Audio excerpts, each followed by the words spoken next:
स्वामी प्रसाद मौर्य जी माननीय राष्ट्रीय अध्यक्ष जी का पगड़ी पहनाकर स्वागत कर रहे हैं। मैं उनसे अनुरोध करता हूं खड़े हो जाकर।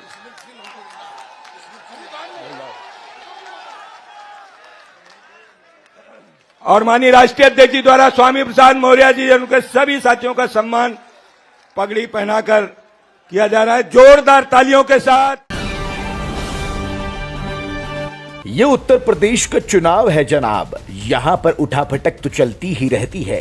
मंत्रियों के आने जाने के पिछले हफ्ते से काफिला ऐसे चल रहा है मानो किसी ट्रेन में सफर कर रहे हों।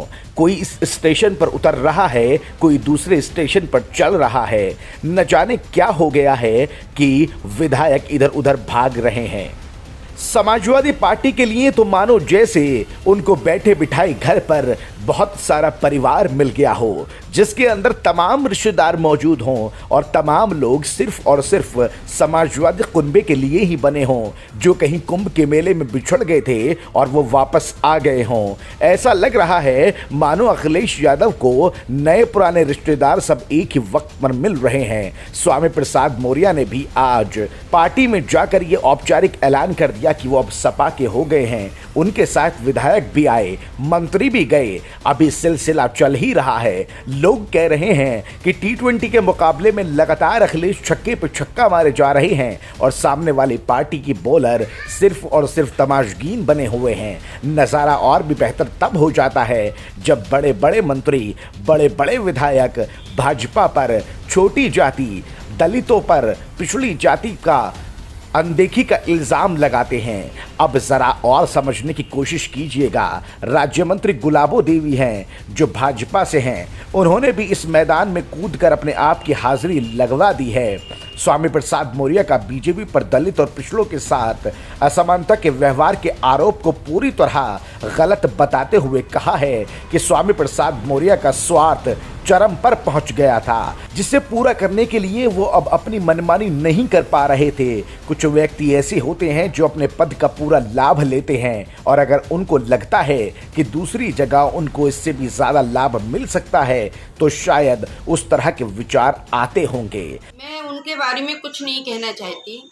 मैं इतना जरूर कहना चाहती हूँ, जो व्यक्ति का स्वार्थ एक चरम सीमा पर पहुँच जाता है और कहीं कमी रह जाती है उसे पूरा होने में और अपनी मनमानी नहीं कर पाता है, तो मैं समझती हूँ उसे कष्ट होता है और वो कोई भी आरोप लगा सकता है।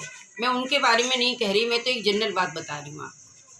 गुलाबो देवी का ये बड़ा इल्जाम और बड़ा बयान स्वामी प्रसाद मौर्य की राजनीति में कौन सा धनुष और कौन सा तीर चलाएगा ये तो पता नहीं, लेकिन ये बात जरूर पैदा होगी कि स्वामी प्रसाद मौर्य का भाजपा छोड़कर समाजवादी पार्टी में ज्वाइन हो जाना समाजवादियों के लिए जरूर अच्छी खबर है। गुलाबो देवी यही नहीं रुकी।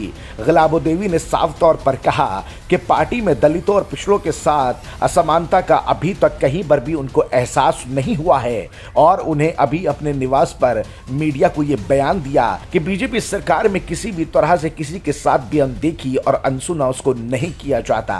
ये भी समझ लीजिए, बीजेपी सरकार में माध्यमिक शिक्षा मंत्री है गुलाबो देवी। उससे ज़्यादा प्रमाण और कोई पार्टी का मिल नहीं सकता। मेरा पूरा जीवन इसमें बीत गया। लगभग 33 साल हो गए मुझे इस पार्टी में काम करते हुए। मैंने कहीं पर भी ये एहसास नहीं किया कि भारतीय जनता पार्टी कहीं पर भी असमानता का व्यवहार करती है।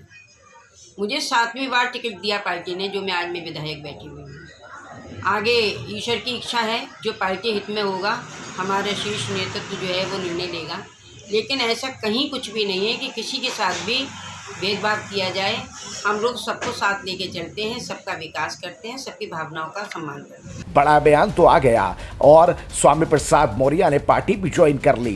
देखना दिलचस्प ये होगा कि और कितने नेता आते हैं और इस गंगा में चल रही नाव पर सवार होते हैं या अपने आप को वहां से उतार। और माननीय राष्ट्रीय अध्यक्ष जी द्वारा स्वामी प्रसाद मौर्य जी उनके सभी साथियों का सम्मान पगड़ी पहनाकर किया जा रहा है, जोरदार तालियों के साथ।